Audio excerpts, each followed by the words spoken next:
May I begin? Why does he do it? He should stop. It's a sin. His father must be ashamed of him. Perhaps he was abused.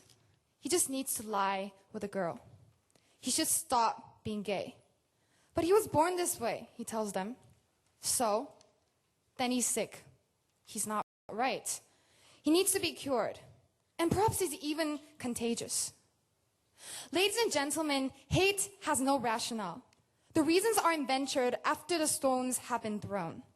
The bigots will reason whichever way they wish. Nature or nurture. To them, being queer is wrong. True tolerance will only be achieved when we accept sexuality not as it should be, but as it is.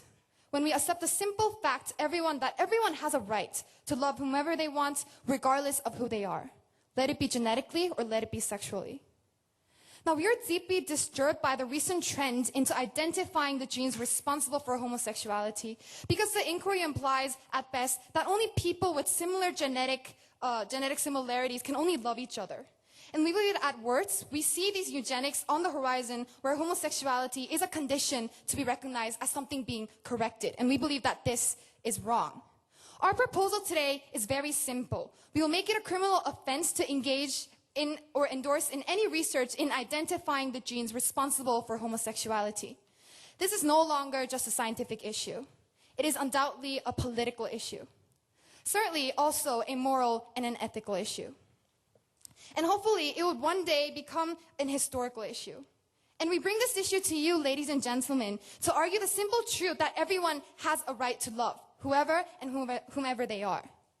We're pretty sure that the definition of this motion today is pretty self-explanatory, so let me just move on to the next part of my speech. Our principle today is very simple. We emphasize equality and equality between different sexes, let it be straight people, let it be gay, lesbian, or whatever sexuality there is in the society. But first, let me clarify some technicalities. As the motion states, we're debating whether to halt certain research. That is, neither side today has a scientific basis for claiming either way whether a gay gene exists, since we are debating whether we should try to answer that question. Thus, we approach today's motion on three domains. First of all, the process of inquiry itself, where the result is indeterminate. Second, the situation in which there is to be a gay gene. And third and lastly, where there's not to be a gay gene at all. Under this framework, we present to you three substantives to support our case. First of all, with the research regulation, which will focus why we should and why we already do ban certain sectors of research. Our second substantive would be the biological narrative on why the very pursuit of this research will undermine the equality movement. And our last substantive, which will be presented by our Deputy Prime Minister, will focus on the results, which basically is the event of a conclusion, the gay gene existing or not, that the result will be harmful to sexual minorities and whatever problem there is in society right now. So let's now move on to our first substantive about research regulations. Now, scientific research is not an unrestrained field. Because science is not an ideology, it is rather a mode of inquiry. We do not try to answer every and any question with the scientific method. The method alone is not a moral or practical justification of whether we should conduct certain experiments. Instead, we weigh the potential benefits we may gain from a particular research against the harms it produces and decide the potential benefits we may gain, decide whether it is worth pursuing or not. And some types of research, no matter how beneficial, are banned on some categorical grounds. Now, already there exists a host of bans on life-threatening human experimentation, as the Nazis did during the World War II, and experiments that will leave the subject substantially damaged, just as Zimmerman's prison experiment or Milgram's experiment on obedience. Research bans already do exist not only on a methodological level, but also in consideration of its projected social impact. Research on human cloning and the correlation between race and intelligence is banned across the world. And in the EU, the United States, and beyond, everywhere it is banned. And we say that likewise, in today's debate, the research into identifying genes responsible for homosexuality presents not only methodological, but also social problems. Now let's move on to why the research itself, in fact, is harmful, which leads to the second substantive of the biological narrative. Now, the very pursuit of trying to identify the gay gene responsible for homosexuality, regardless of its result, create a biological narrative of sexuality, which is the born this way narrative. As does the search for aliens pursues that we are not alone narrative, or how racial intelligent research creates the master race narrative. The biological narrative of sexuality presents the idea that homosexuals are born the way they are. It is part of their genetic composition, just as being blue-eyed or black-haired may be. And it would be cruel to punish them for something that they cannot control, because simply it was something innate, simply it was something biological. Though the narrative is powerful, it is highly damaging to the sexual minorities in the world. Now, considering sexual minorities to be no different from having a certain skin color does not earn them equality. The adequate analogy here is race. It was very well understood that race was a product of biology and something that cannot be controlled. Yet the defining paradigm until very recently had been to enslave and discriminate. And even with a leap of faith that people may decide not to punish homosexuality out of magnanimity, it does not dispel the notion that somehow these people are inferior in some sense. Again, we need to look further back at the civil rights movement in America, where African Americans were given rights, but in fact, not the respects. Secondly, and more importantly, the biological narrative excludes a host of sexualities that are not part of the gene narrative.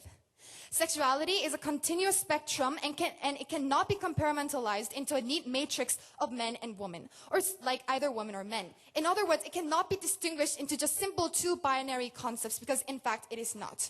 The consequences of the biological narrative are dire, as transgender minorities have the highest suicide rate than any other demographic in the United States.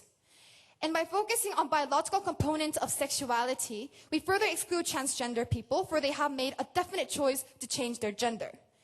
It would imply somehow that their choice to be whom they want to be is less valid because they have no genetic justification to do so. Defend your case, sir. It empowers gay rights movement because it proves that it is not their fault, but rather they're born that way, and that is exactly what these gay rights movements are using as a reason. We don't think that's necessarily true, but rather giving the impact that we are trying to research on something that may be indefinite itself is giving a more harmful impact on what that side is trying to argue today. Now, moving on. The biological narrative demands a genetic license to be gay, and the genetic argument for equality leaves out those that embody sexual minority identities by choice. There are more. Some people are polyamorous, loving a group of people together. There are nuances. Biomananic homosexuals harbor romantic feelings for both men and women, but feel only sexually attracted to those of the same sex. Some may be biology, some are definitely choice. And all of them, we believe, deserve to be treated as respectable human beings with equality. Madam Speaker, ladies and gentlemen, we believe that equality is a very important value that we should respect, not even in the aspects where gender cannot be simply divided into binary concepts of men and women, but can be extended into further aspects of being gay, lesbian, transgender, intersexual, and whatever sexual identity there exists in the society. So if you really believe in the sexual identity, that a variety of sexual identity, and if you really believe for equal perspectives to be shown in society, then you cite your side proposition. Thank you.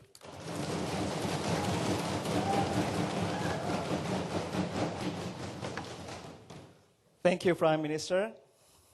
All right. The next speaker is leader of the opposition. Would you come to the podium, please?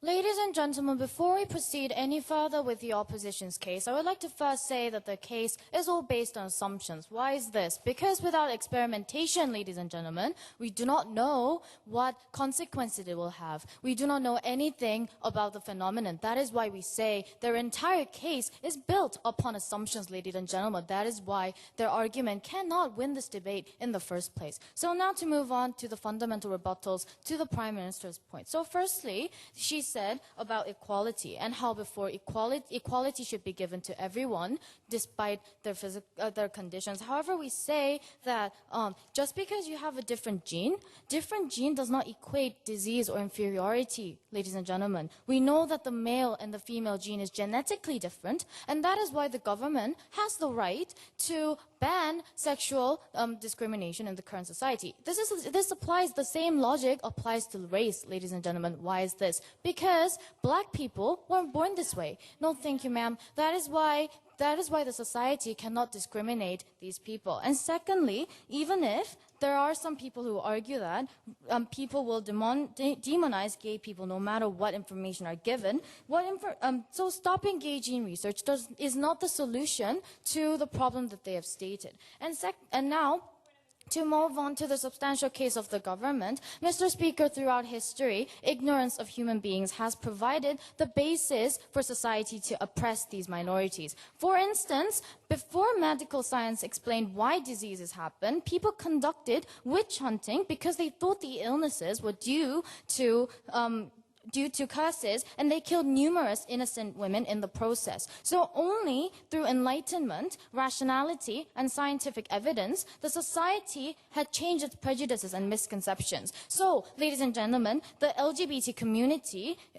was equally oppressed based on religious superstitions, based solely on the notion that an ancient religious text, they said homophobics were evil sinners. These misconceptions were built on the assumptions that homosexuality is not a natural identity, but a personal choice. So through science, ladies and gentlemen, we will prove that this is not true and destroy the ignorant discrimination and pursue what the opposition side is wishing to pursue, which is the gay rights movement. So now to move on to the substantive of the government. So we have 4 arguments supporting this issue. So first argument, why does the gay gene research effectively tackle down the homophobic logic and change the state calculus? Second argument, no, thank you, ma'am. Second argument, apart from my initial analysis that will provide evidence for the born this way argument, we'll tell you how this is actually systematically and constructively more beneficial for the gay right movement. And thirdly, I will talk about why this opportunity for research is critical for some people's self-actualization and happiness. And our deputy leader of opposition will develop on why the opposition side is actually promoting the gay rights movement. No, thank you, ma'am. So first argument, how does the gay gene calculus effectively tackle down the homophobic logic and change the state calculus? So let's first examine the rampant homophobic narrative. The basis of homophobia and religious radicals is that gay are not born as gays, but instead there are people who choose to have unnatural same-sex relationships because they're somehow evil and sinful. They also argue that because homosexuality is a socially constructed choice, gays should not be around children because they influence others to be gay as well. So, ladies and gentlemen, if the gay gene research succeeds, these misconceptions will be destroyed. So if you're born with the gene that makes you gay, it explicitly proves that homosexuality is not a choice, and therefore it cannot be your fault to be gay. So, despite the fact that we don't particularly think that gayness is a sin, it demolishes the accusation that gay people influences other people to be gay. So it effectively undermines the grounds for homophobes to demonize gay people. That is why we say that our side is the one who supports gay rights movements. No, thank you, ma'am. Second argument, apart from my initial analysis that it provides evidence for the born this way argument, this is actually systematically and constructively beneficial for gay rights movement. So how will this work out in practice? So we think that it creates a more political capital for the government to aggressively enforce anti-discrimination laws for the gay rights movement for 3 reasons. Firstly, the first is that the government can tackle down the homophobic logic that denies the equal protection for gay people. And secondly is the legal consistency. And thirdly is the political pressurization for oppressive states. So, no thank you, ma'am. Because homosexuality was considered as a deviant, sinful act rather than a variation of natural love, support for gay marriage was controversial. But if gays are now proven to be people with simply having different manifestations of a natural human trait, gay love will also be just part of the various natural love. As such, the justification from homophobes that gay marriage should not be legalized because it isn't natural will lose ground and open the road for further accepting the validity of gay marriage. So this is the same for gay adopted parents. This is because of the prejudice that gay parents will affect the children and turn them gay as well. But if the gay gene proves that being gay is something that is decided based on the genetic makeup and is predetermined, this accusation falls down as well. No, thank you, ma'am. So the second reason is the legal consistency. So if homosexuality is proven to be parallel to other social minorities, the legal assistance will also be identical to other protected minorities. This is because the government now has to take in legal consistency in managing in political capital. One moment, ma'am. Its political capital traits are natural manifestations that people cannot lose. The same will be provided to gays and protect them with anti-discrimination laws. Yes, ma'am. Please show us why we need a license to prove our sexual orientation to get all the legal services and marriage equality. The reason why we say that, first of all, the reason why there is a license for the public services that are provided to gay is in the current status quo. They do not know that. They do not know if these gay genes are inherent. So if they can actually prove that these gay genes are inherent, then maybe the necessity of the licenses will go away. And now to continue on with our argument about how anti-discrimination laws will be provided. So firstly, there will be further protection from discrimination such as hate speech. And secondly, grants for affirmative action in case of institutional discrimination will be available. And thirdly, the qualification for refugee status to other countries in case of oppression will also be granted. And thirdly, we say that this is the political Third is the political pressurization of oppressive states. So such findings will tarnish the reputation of countries such as Russia for creating anti-gay laws and create further pressure from within and outside the country to change its legislation. So no country will be able to maintain their reputation of being a proper state if it openly supports an apartheid legal system that discriminates people based on natural predetermined characteristics such as race and gender and now homosexuality. So our third argument is about why is this opportunity for research critical for some people's self-actualization and happiness. So we think that the right to conduct this reality is critically important for especially two types of people. So let's talk about the first type. What is the vast majority of the researchers who conduct these researches on gay genes are gay people themselves, ladies and gentlemen. These people do this because they want to find themselves, fully explore their sexual orientation, and understand where they originated from. So blocking this research is unfair and damaging for these researchers. So that is why the opposition side is very proud to oppose this motion. Thank you.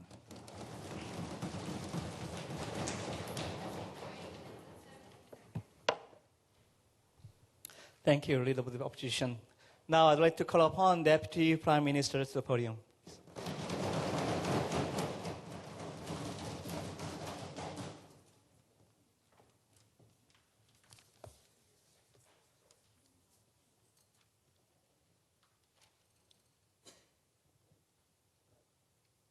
Begin?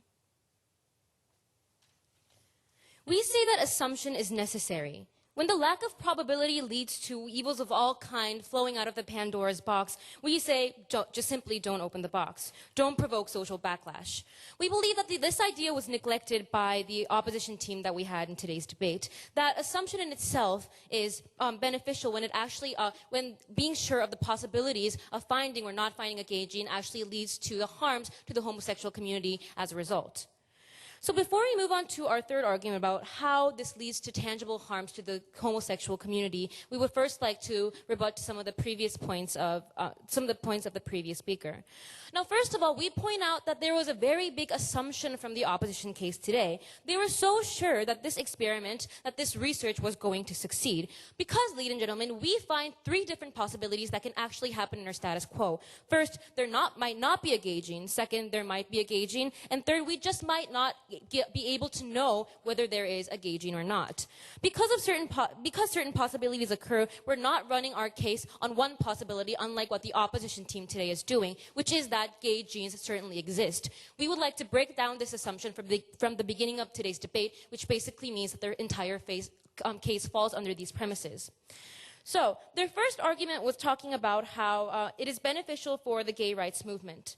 But first of all, ladies and gentlemen, we say that that because once again because of the assumption that there is only one result that comes out from the research, that this entire case was flawed. But secondly, we believe that even if gay genes are proven to exist, this will lead to harm to the homosexual community. This will be further elaborated in our third argument. But also, we would like to question, as our point of information suggested, why we need a license to gain an access to homosexual population, to homosexual appreciation.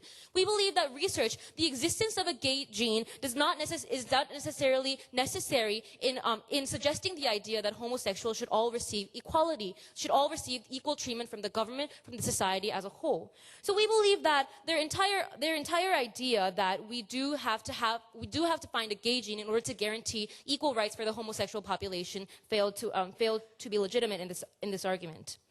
In their second argument, they said that it is critical for self-actualization. Now, we believe that this case was indeed balanced out by what we suggested you in the Prime Minister's speech today. That there are certain cases in which research can be limited such as funding research for things that we find socially unacceptable, such as cloning, etc. So we believe that this is indeed not a legitimate enough excuse to actually go on researching things that could possibly harm our society. And also, we believe that they failed to identify the correct link between the problem that they suggested and the solvency. So, the problem that they've suggested was that the gay community is not necessarily being treated equally. But how exactly is halting research going into gay genes going to benefit the gay community, the treatment of the gay community as a result? We believe that this linkage has never been proven in the previous speaker's speech, and therefore they have never. Although all their arguments stand, they can never win this debate because of the lack of justification. So moving on to our third argument. Now, we have talked so far in this case about how the justification for the halting the research as well as the social implications of such research. Now, in this argument, the third argument, we will be explaining how exactly continuous research leads to tangible harms to the sexual minority. So we're going to present this argument on two levels of analysis, when there is a gay gene and when there is not, unlike what the opposition team today did. First of all, when there is an existence of a gay gene. Now, the bulk of this analysis has already been done in our first argument. Finding the gene will only amplify the harms. It will be considered a license to be gay, and this finding will further exclude other sexual minorities from the equality movement. But there's more. Once the gene has been found, homophobic movements will actually endorse and finance research for corrective treatments. Already, we see this nonsense of spiritual and psychoanalytic treatments for homosexuals. We believe that this situation is only going to be exacerbated by the surge of clinical treatments in the same vein. Furthermore, genetic identification of fetuses would lead to massive genocide where fetuses with the gay gene will be systematically aborted. This is eugenics. A community that does not accept sexual minorities will only use its knowledge and its technology about them to hate them even further. True, perhaps the discovery of the gene may lead to beneficial medical research, but such benefits are predicated upon a tolerant community, which we believe does not exist in our status quo. And as we have explained thus far, the inquiry in itself and the result of the gay gene hinders the equality movement such that the stage of tolerance cannot be achieved. But secondly, in the instance when there is an absence of a gay gene, in its absence, we say that the lack of a gay gene will provide justification for the religious right and its allies to disqualify sexual minorities from being a protected class. Currently, in the more progressive states with anti-discrimination laws, it is illegal to discriminate people based upon their sexual orientation. This had wide implications ranging from the provision of services to employment. However, once it is proven that there is no gay gene, they will cite the lack of a biological basis as a reason to disqualify them from being protected under anti-discrimination laws. The very idea that sin that the religious right invokes already implies the notion of free will, and in the event that the gay gene were to be absent, such claims would only be bolstered by the results. So we believe that either way, the very act of pursuing this research will undermine the equality movement, and the result gained at the end will be wielded by undispelled bigotry to produce even more discrimination. So to put it simply, we're saying, let's not open the Pandora's box. This is a box where action of opening in itself causes uncontrolled harms to our society. Because we realize that it is not okay for a certain minority to be harmed by the rest of society's interest, we believe that this Pandora's box certainly produces even more harms, and therefore our society should not attempt to actually mess with the results of whatever happens through this research.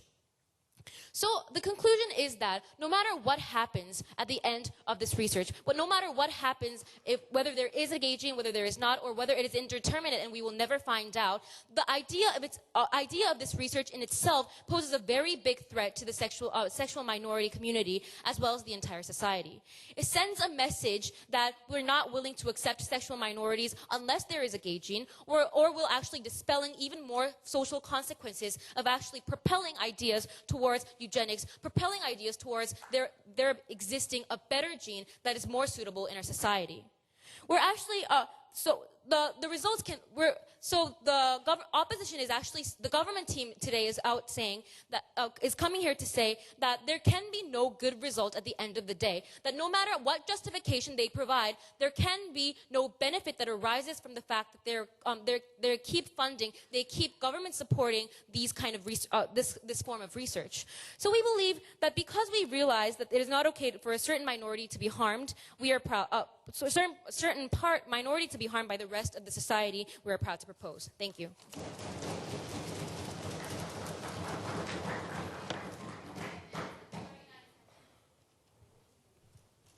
Thank you, Deputy Prime Minister. Well, I'd like to invite Deputy Leader of the Opposition to the podium, please.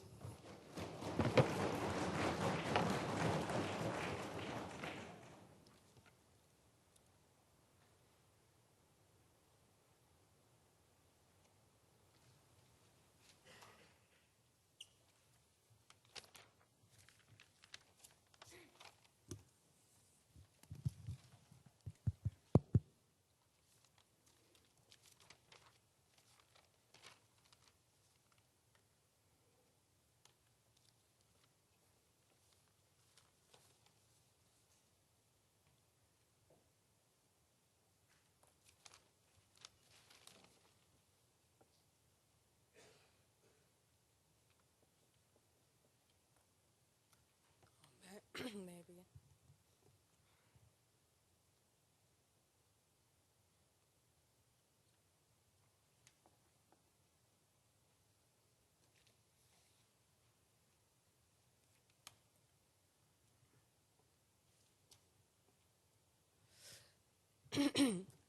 Ladies and gentlemen, the fundamental fact that the opposition, that the government side has neglected in today's debate is the fact that that this research into identifying genes responsible for homosexuality is also an extension of gay rights movement, ladies and gentlemen. And why is that? Because this kind of movement, this kind of research that is going on to actually prove that gays or something that is gay genes or something that is coming from inherent nature, this can, and as our wonderful leader of the opposition has mentioned, because there is a religious basis that actually discriminate this kind of people at the first hand, we believe that these gays struggling to find the gay genes to actually prove that this kind of discrimination that they are getting from the society is unjustifiable at the first hand. We believe that this can be considered as an extension of the gay rights movement. And because the government does not have any right, any justification to actually infringe upon the gays' rights to achieve the rights that they are inherently born with, the rights to actually live as a happy being, as a normal citizen, because the government does not have any justification to infringe upon the rights of the gays at the current status quo, we believe that their point that this was a big issue that was neglected by the side government. Now let's move on to the real rebuttal to the substantial case provided by the government party. Now first of all, they've mentioned about how we are not sure whether we are going to find gay genes or not. Now we have two responses. First of all, even if we do assume that we don't find gay genes, what kind of harm is inflicted upon the gays or the society, ladies and gentlemen? They have not proven the harm. And now let's move on to the second response about, and even if, as I before mentioned, even though we don't find gay genes, this is not going to harm this kind of society. And second of all, when we do find these kind of gay genes, we believe that this is something that is going to attribute for these gays to obtain their rights in the society. And we believe that that is why, even under their model, even under our model, there's no harm inflicted upon gay or our society, whether these kind of gay genes are found or not. And this is a fundamental point point that wasn't tackled on by the government party. And also, second of all, even though we, as aforementioned, assume that the gay genes are not found, we say that there's no justification for the government to just restrict the rights of the gays to attain the rights that they're inherently born with. Why? Because gays also do have the right to have a gay right movement, to participate in a gay right movement. And as I have aforementioned, because this kind of researches, scientific researches into identifying gay genes, it can also be a measure of these gays struggling to find a way to survive in this situation, survive in this dire status quo. Really, that is justified in our society. There's no justification coming from the government side whether or not these gay genes exist or not. And now let's move on to the third rebuttal about how they mentioned about massive abortion, how this will lead to massive abortion. Now, we have two responses. First of all, well then, find gay gene and ban abortion at the same time. Now, ladies and gentlemen, this is a clear attribution error and problem solution mismatch. Now, institute stronger enforcement measure and judicial system. This is not a problem that is inherent with gay gene research. This is a fundamental mistake that the government side has made throughout this debate. And the second response, just like how doctors are prohibited to inform parents of the gender of their babies due to their fear of gender side, just obligate doctors to not give parents the information regarding their child's sexual orientation, ladies and gentlemen. This happened in many jurisdictions, and it was pretty successful. We believe that that was the fundamental mistake that they have made throughout this debate, and because there's a direct measure to handle these kind of problems that is occurring at the current status quo, and because there's a direct measure to actually solve the worries that the government side is actually bringing up in today's debate, we believe that this point about abortion is not at all can be considered as a problem, because our opposition has clearly given you an answer to solve this problem. Now, as with the rebuttals, now let us move on to the substantive case of the opposition. Now, as our leader of the opposition has clearly proven you with first of all, how does gay gene research effectively tackle down the homophobic logic and change the state calculus? She has clearly proven that. And secondly, she has also told you about how, apart from any initial analysis that is provided, that it provided evidence for the born this way argument, this is actually systematically and constructively beneficial for gay rights movement. And she has clearly proven this point. And now let us move on to the third argument of the team opposition about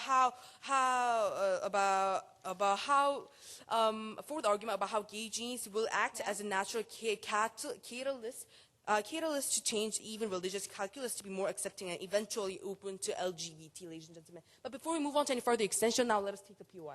How does stopping the research, please provide a logical link of how stopping the research can actually be a way of infringing upon gay rights?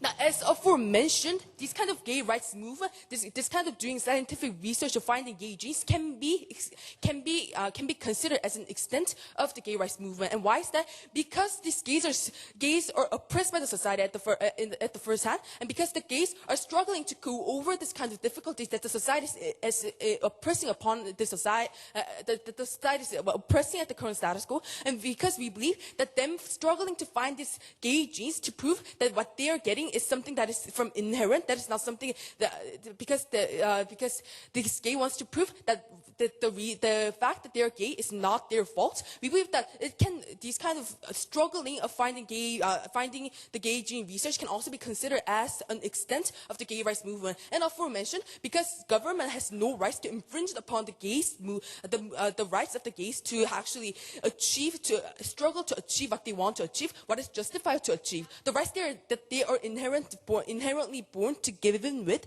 And we believe that because the government does not have any justification to infringe upon that right, we believe that there's no justification coming from the government side, again, even in the POI. Now let us move on to the elaboration of the fourth argument about why gay genes will act as a natural catalyst to change even religious calculus to be more accepting and eventually open to the LGBT, the minority of our society, ladies and gentlemen. Now we think even religious communities are capable of creating healthy social discourse within the religious communities themselves. Now interestingly, the Catholic Church was the main actor in defending slavery or female inferiority in the past. Now we don't see any Catholic people defending slavery in modern societies, and what this means is that, ladies and gentlemen, religion is capable of evolving in discourses based on the influx of new information and perspectives. And this is the fundamental point that the government side has consistently neglected throughout this debate. Now the problem right now is that the members of mainstreams religions such as Catholics or Muslims are somehow forced to hate gays because their holy text says that homosexuality is an evil sin. And this is one of the fundamental reasons why gays are being discriminated under the current society. And even if you do not personally hate gays, a religious person would be inevitably against gays to stay consistent with that religion. We say that this is a basic problem that our societal perception is oppressing the gays at the current status quo. But however, if it is proven that gays are who they are for natural causes, it will create a new perspective that gays must also be loved in churches, ladies and gentlemen. And which is a solution that the opposition side have been providing you from our first speaker. And now, religions have a common doctrine that humans were made in their God's image. And if gays are also proven to be born that way, throughout the scientific research, it could mean that God intended to make those gays in that manner rather than God making these people as heterosexuals, but the gays choosing to go against their creator's intent. Now, there's now no reason to not upset gays in this society in the long-term aspect under our model. And now, with all that in mind, now we have clearly proven you to by halting all research info identifying gay genes is against the governmental duty to actually protect the rights, to actually guarantee every citizen the rights to live as a normal citizen. And secondly, we have also proven to you why the gay genes will act as a natural catalyst to change even religion calculus in the long-term aspect under our model. Now, with all that in mind, we beg you to oppose. Thank you.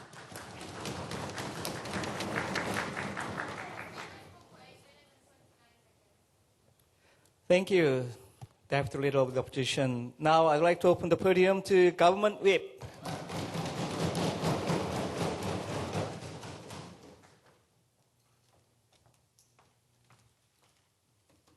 May I begin? No one should need a license to prove that he's heterosexual. No one should have a license to prove that he's homosexual. We have a right to love whoever and whomever we are. We see that buying into the religious bigotry of the current status quo is actually a very dangerous stance of the opposition side. And before directly getting into the clashes, I would like to first point out two egregious errors made by the opposition that simply cannot make them win, even if the opposition whip and opposition reply comes out and creates a lot of new matter that hasn't been brought by their constructive speakers. Now let's get into the first error. We see that they're under the premise that gay genes has a high possibility to exist, but we see that in the case that gay genes don't exist, and the research result has shown that they haven't provided how they're going to cope with the social ramifications of those kind of situations. Therefore, that is exactly the reason why we are considering this as a Pandora box that is too dangerous to open, and that is going to just demolish the sexual equality or the equality in general. And second problem was that they think that they are buying into the religious bigotry or certain kind of idea that gay genes or the license of genetic orientation must exist to get all the rights. For example, legal services and marriage equality. We don't really see that there should be a license to prove who you are, and that is exactly the reason why we're proud to propose this motion. Under the value of equality, we see that there shouldn't be an examination or or verification to prove who we are. And we found three clashes in today's debate. First of all, why is the mere inquiry so problematic? And second, what will be the social impact of the result of this research? And third, what is sexual orientation? Now, without further ado, let's get into the first clash. Why is this mere inquiry problematic? We see that the opposition is under the premise that we need a license to be gay. We need a validity by our genetics to get gay marriage and legal services and government services. However, we see that this kind of idea is buying into the religious bigotry, and it is giving rationality and certain kind of government recognition in all those irrational or sometimes very abusive arguments of certain kind of people who just say that gay people don't require any kind of rights. And the government is taking the stance that whether or not the religious bigots believe that God has intended to create those kind of gay people, we are giving them rights. However, they have talked about how since gay people are conducting this research, it is going to be very, very important for their sexual self-actualization if their genetic orientation is providing for the validity. But we see that genetics and self-actualization has nothing to do with each other. For example, I don't need genetic proof to provide the reason for being who I am. For example, currently, even if I'm genetically look this way, I can still have plastic surgery because maybe I don't I don't like how I look, and I can still be transgenders. Therefore, we said genetically proving validity has nothing to do with self-actualization. And not only that, we see that this kind of attitude is very, very wrong because we're making the gays internalize the idea that, oh, maybe I need the validity to prove that I need those kind of rights. Therefore, this kind of government forcing the gays and promoting the gays to internalize this kind of inferior and trying to prove their existence is in the wrong sense, and then we said is a very discriminatory measure. And thirdly, we have provided how in certain kind of cases when social impact is too drastic, there is a justification on why we need to limit certain kind of researches. They have given no response to this. Silent means consent. So they basically think that all of our restrictions and all of our justification are valid. So it's the government side who took the first clash. Now let's look at the second very important clash in today's debate. What will be the social impact of the results? The opposition is predicated on a very tolerant community, saying that, oh, if gay genes exist, then all of the tolerant society will just accept it and move on. However, this is not the case. We see that current Korean society and a lot of countries are in a very intolerant community. And we see that power is extremely skewed toward the heterosexual population. And either of the results will actually make the narrative very unresponsive, and it's going to exacerbate the situation. So let's divide the case into two scenarios. First of all, let's look into the scenario where gay genes exist. However, in an intolerant community, we don't really see how the existence of genes is going to go directly into proof of rights or respect. We see that in the civil rights movement of the United States, we have seen that we have never questioned that being African American or being Asian American, their race was never a question of proving the validity of their genetic determinants. But we say even if it is genetically proved that they are Asian American and they're African American, they didn't have any respect, nor it took a lot of years to get rights. Therefore, we say in an intolerant community, existence of gay genes or existence of or non-existence of gay genes, it's not really going to change the society. And also, they talked about how the judicial system and how the government is going to solve the problem, making the acceptance of homosexual necessary and mandatory and punishing all the other bigotry. But we see that we don't really have a guarantee that the judicial system and the government system will also be in line and also be a very tolerant community. We have seen the civil rights movement that it was actually the Supreme Court, and it was by the government officials that all of those civil rights violation was promoted and was encouraged. Therefore, we don't really buy into how existence of gay gene is going to prove and is going to change and lead our society into sexual equality. However, the problem gets worse if the gay genes don't exist, because it gives a justification and validity to the narrative, that the religious narrative and religious bigotry that the opposition side has already bought into. Therefore, we see that it gives a valid justification for religious bigots to say that, oh, maybe anti-discrimination laws aren't going to be necessary and are going to just dismissively and actively disqualify sexual minorities. They have brought in the third argument saying that, oh, religious bigotry could change. But first of all, we want to have a response saying that we're placing this in the current society. However, even if religious bigotry change, we also see that religious bigotry is not going to change because it is not really based on the religious belief. There isn't any quote from the Bible saying that, oh, homosexuals is not intended by God. Therefore, we see that those kind of bigotry is not really stemming from those kind of religious texts or religious beliefs, but it is more of an excuse for them to justify their actions. And thirdly, because these people bigotry is stemming from their own conviction and own kind of visceral reaction, we see that these people will still be irrational and not really respond to any of the results that the opposition is saying. Therefore, we see the inquiry itself is very harmful, and the research results will actually be more harmful because it's a Pandora's box.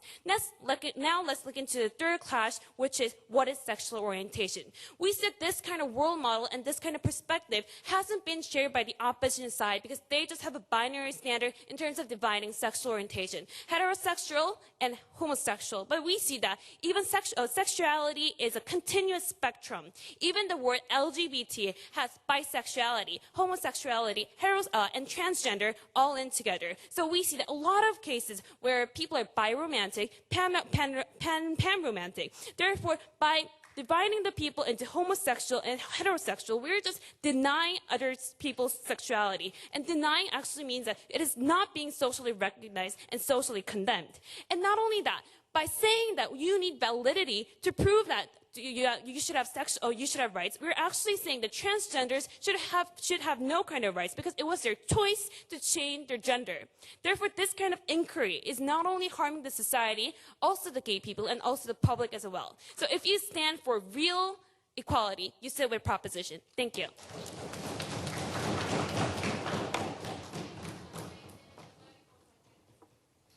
Okay, thank you, Government Whip. Now, I'd like to call upon the Opposition Whip to the podium, please.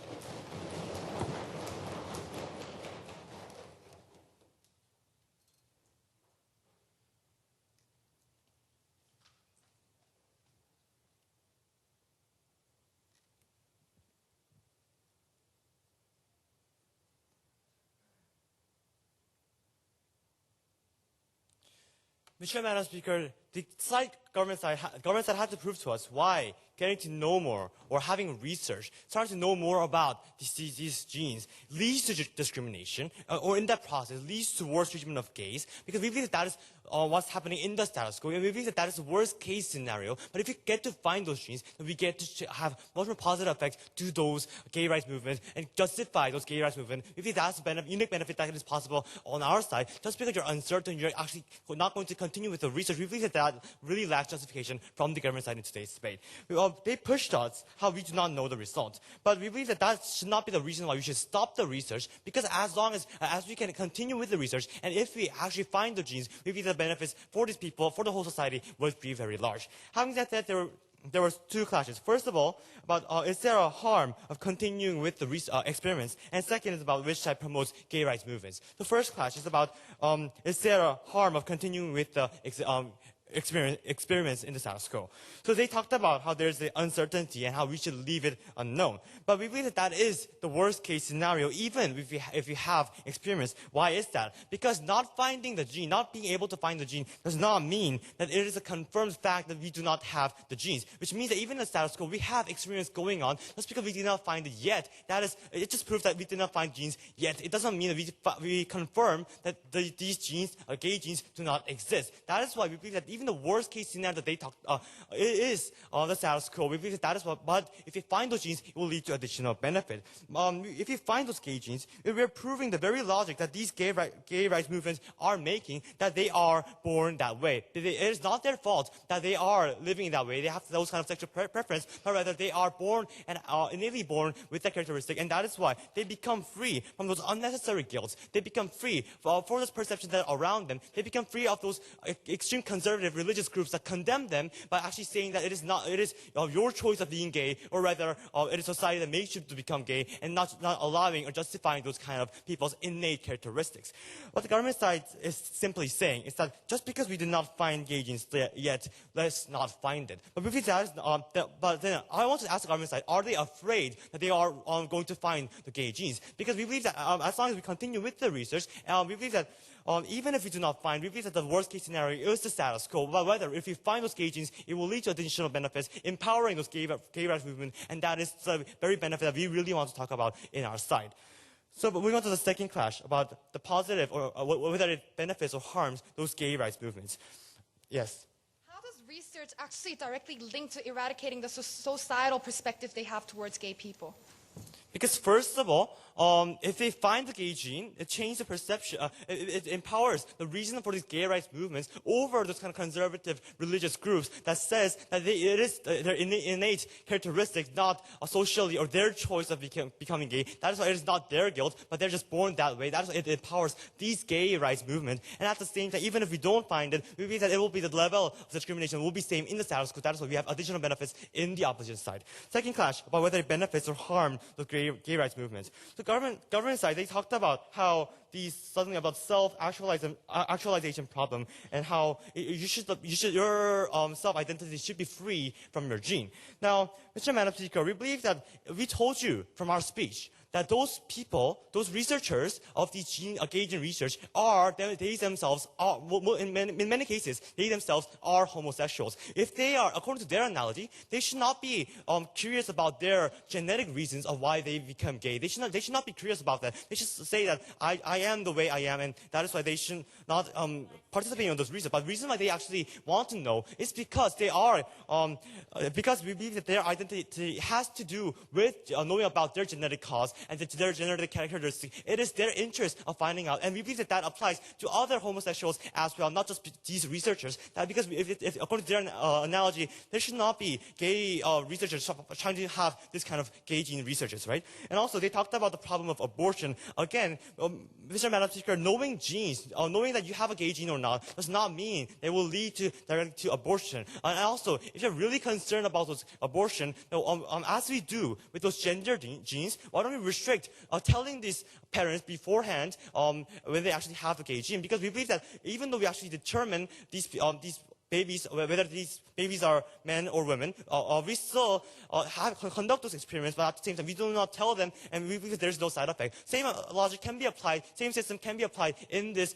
debate of gay genes as well. If they're so concerned about abortion, then be it. But we believe that that is not the reason why they should stop finding the gay genes, Mr. Madam Speaker. And also, they talked about something about this analogy about having licenses. We will prove to you how their reason false, because that is not true. Because number one, if they succeed to find the gene, then it means that if it's scientifically proven, then now we know if you're gay, you will have the gay genes, which will be the license. If you're not gay, simply you won't have that license that they talked about. But and also if you fail to find those gay genes, then simply no one will have license. If those their idea of some gay people having license or some genes, it doesn't stand if those scientific methods will be proven that the gay genes exist for those homosexuals. That is why we believe that those license argument fails. But rather, what we told you in our side's argument, in our model, we told you how it will actually empower and have a positive effect to this gay rights movement. Why is that? Because the very two reasons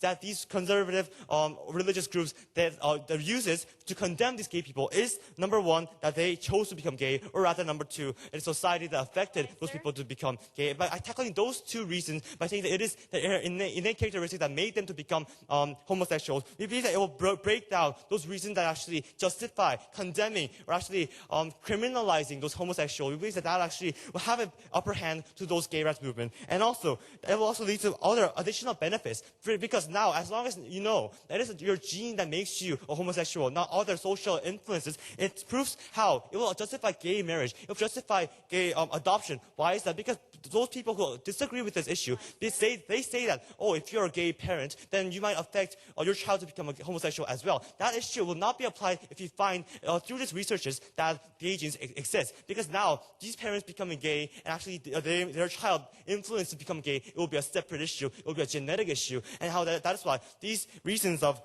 gay marriage or gay adoption, they will also be possible with our model. We also told you how we actually have a consistency as a government saying yes to these to achieving equality in LGBT rights. It's because we now know that you cannot be discriminated upon your innate characteristics. As we use the same logic when we tackle those women rights, or when we tackle those of discrimination about African Americans, same logic can be applied because they are innately different. It is not their fault. We should respect their innate differences. That is the benefit that we can achieve with our model. So, Mr. Madam Speaker, we told you how even the worst case scenario is a status quo. But if you stop those experiments, you will lead to, you will stop all those benefits from coming. You will say no to this gay rights movement that actually try to use this logic of born this way. You will show no effort to actually empower them and support them, or rather you're just deny, or you're being scared to open the Pandora's box that they keep on talking about. So that's what we're very proud to oppose. Thank you.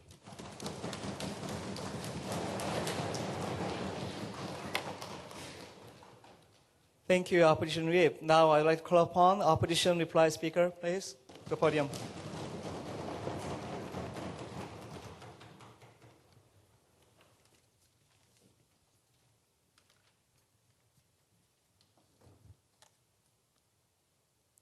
Ladies and gentlemen, before we move on to answering some unanswered questions that the government side has asked us, I would like to make one thing clear. The opposition side's stance was, and they accused us for basing our arguments on assumptions that it would directly lead to success of finding these genes. We are telling you that these assumptions are not based on nothing. They are based on the possibility that these genes might exist. And if the benefits benefits that will be caused by the success of this research does exist, then we should pursue this for the higher benefit of society.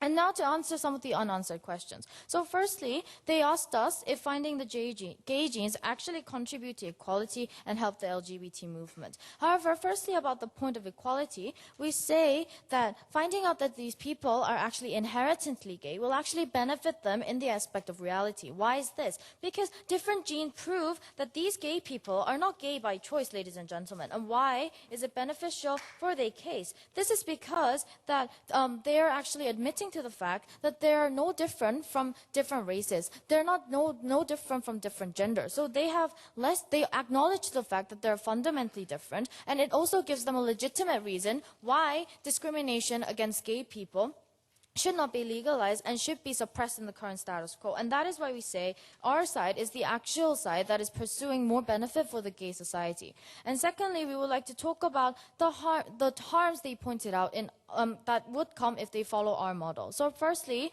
as our speakers kept rebutting, there is the point about mass abortion, ladies and gentlemen. They mentioned that if the parents were to know that these babies are gay even before they were born, that would actually lead to massive abortion. However, DPM rebutted to this point in her speech, and then the proposition side immediately dropped that argument. So we would like to emphasize why this was crucial for our case. So firstly, we even told you that we were willing to ban abortion if we actually succeed in finding these gay genes. Why is this? Because this abortion and finding the gay genes is not related in any way. If we ban it, then we can solve this problem. So their idea of banning the gay gene research in the first place was a problem-solution mismatch. And also we said, we gave you the parallel example of how the doctors are not allowed to provide the parents of the analogy, provide the gender of these babies because they fear gender side. And this is why, if gay genes prove to be true, there will be no mass abortion. Abortion will not be legalized because the same logic applies in the current status quo. And now, to move on to how banning these research actually leads to infringement upon the rights of gays, we would like to tell you that this does actually have a lot to do with the self-actualization of the gay people, ladies and gentlemen. Why is this? Because, first of all, statistics prove that the people who are mostly deeply engaged with these gay research are gay scientists themselves. Why is this? Because they want to know the reason why they're gay. They would like to prove whether or not their condition is innate or not. So that is why we say that by banning these researches, they're actually infringing on these people's right to pursue their own self-actualization. And thirdly, what are the benefits that would come out from following our model? So firstly, we say that it can allow the religious society accept these people more. And we say that this is the most important because the religious conceptions are the most difficult to break. Why is this? Because in the holy text of the Catholic religion and also of the Muslim religion, it directly states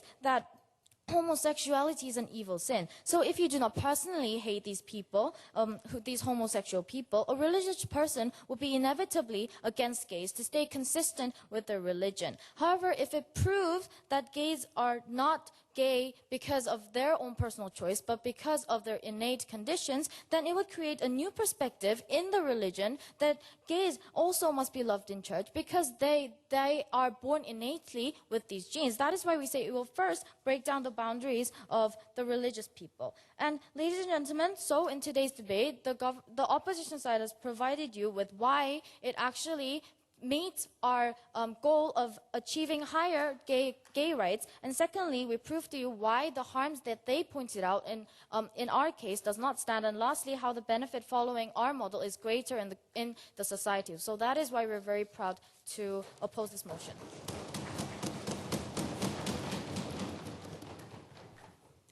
Thank you, Opposition Reply Speaker. Now I'd like to call upon Government Reply Speaker to the podium.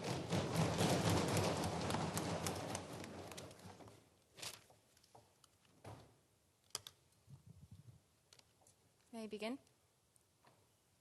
Today we saw a very simple logic coming from side opposition. Oh wait, it wasn't a logic. It was actually an assumption. An assumption that all experiments for conducting genetic gay genes will succeed. But in fact, we successfully proved that their whole assumption is wrong. Therefore, their whole case in this case is not legitimate. But just for the fact that we're debating, let me just rebut what they actually said in this debate. First of all, let's first examine what side government has brought up today. Today, we've considered all three possible case scenarios. First, when there is not a gene, it will be harmful because it gives other religious organizations the justification to mistreat gay people. Second of all, even if there will be a gene, still it basically gives them the image that they need to have a license to prove their identity, that they have a different sexual orientation. The third point is that if we simply do not know, it's still a harm. So at the end, we believe that the government scenario ran the whole three case possibilities that could possibly happen, but simply they did not.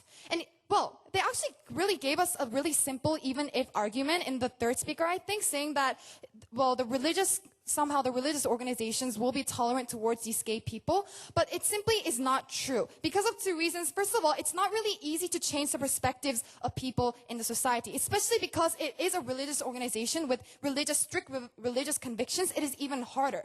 Second of all, they think that they can actually change the religious organization's perspective, but even if still they can change, they did not necessarily give a logical link to why this research starting suddenly makes these people change and more tolerant towards these homosexual people. So this debate basically boils down into two questions. First of all, what is sexuality? We believe that side opposition was rather confused about the concept of sexuality because they themselves did not actually give a clear definition of what they think sexuality is, which we will assume that they just don't know what it is. However, on side government, we gave you a very clear definition that sexuality is not a binary concept. It's rather a concept that encompasses all other kinds of sexual orientation. Not only the fact that someone's male or female, but the fact that someone's gay, lesbian, someone's transgender, or someone's intersex. Therefore, we believe that we actually was the one who really considered social equality and really knew the way how to preserve social equality. And we believe having research itself rather exacerbates the harms that could possibly be mentioned by side opposition because first of all, and we successfully proved why we should ban research. First of all, research regulations in the first substantive, basically saying that if such certain research has unnecessary negative social impacts, that it should be regulated. Second of all, in our second substantive, or biological narrative, we believe that just because you know that there are various types of sexual orientations and genders, it doesn't mean that you know how to respect them. The same analogy goes to just because you know how to debate, it does not mean that you debate well. Just because you know something, it doesn't mean that you're practically good at executing that certain exercise. Therefore, we believe that their logic in this case was totally wrong. And third of all, they mentioned something about helping self-actualization. But so we successfully proved this point that it's wrong in two aspects. First of all, even if it helps their self-actualization, it's still wrong because we're giving the concept that there needs to be a license, a tool to prove who they are, which we believe is morally wrong. Second of all, we basically said that just because you're trying to prove something genetically doesn't mean that it results to self-actualization. If they wanted to prove this point, they should have given us a logical link, but apparently we didn't find one even in the reply speech. Now the second question is, who proposes a better world at the end? Now opposition possibly gave us some social consequences such as gay movements or discrimination. However, government said no, it will rather be proliferated, it would rather be fostered if we actually allow these results. Because first of all, again, as the three speakers has consistently mentioned, they lacked a logical link of how all this suddenly goes into the role of eliminating the social perspectives towards these homosexual people. And again, they did not give an answer even until the reply speech. So we'll just assume that they do not know. Second of all, we believe that rather caring too much for these gay people shines too much light on the homosexuals as a distinctive group of people who are clearly different from normal people. And we believe that this is not the type of equality we want, and it's basically it's wrong. Third of all, they said something about everyone will be equal. But again, we believe that actually having these research itself is based under the premise that their sexuality is divided into two concepts, and basically one sex is superior than the other, which again we believe is not equal. Now, first of all, the thing is that they said that the fundamental basis of religious communities' maltreatment of homosexuals is that because gay is being a choice. But this is exactly what is going to happen if the research proves that there is that a gay gene does not exist. And we believe that rather their stance, misunderstanding their stance itself, created more harms. And ladies and gentlemen, if you really believe in true equality encompassing all sexual orientations in society, you stand beside proposition. Thank you.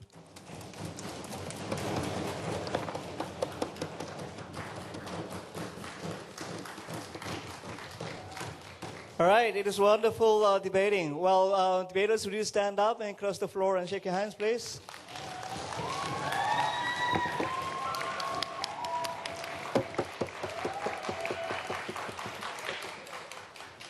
Okay, step down to the floor and go back to your seat, please. Yes.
All right, I'd like to announce the result of the grand finals.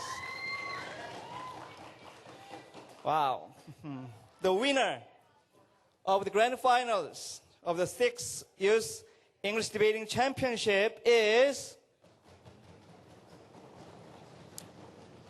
8-1 decision. Winter is coming.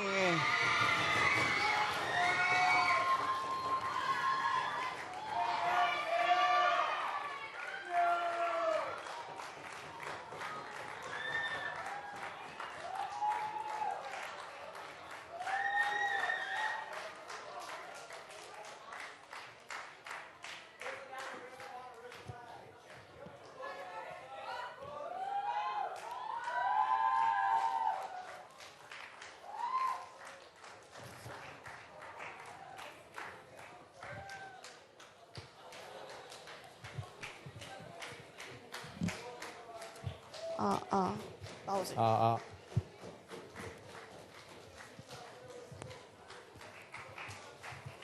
시작해. 지금? All right, we are going to have an award ceremony, so I'd like to deliver my microphone to the MCs over there. 네, 여러분 곧바로 시상식을 시작하도록 하겠습니다. 무대를 정리하고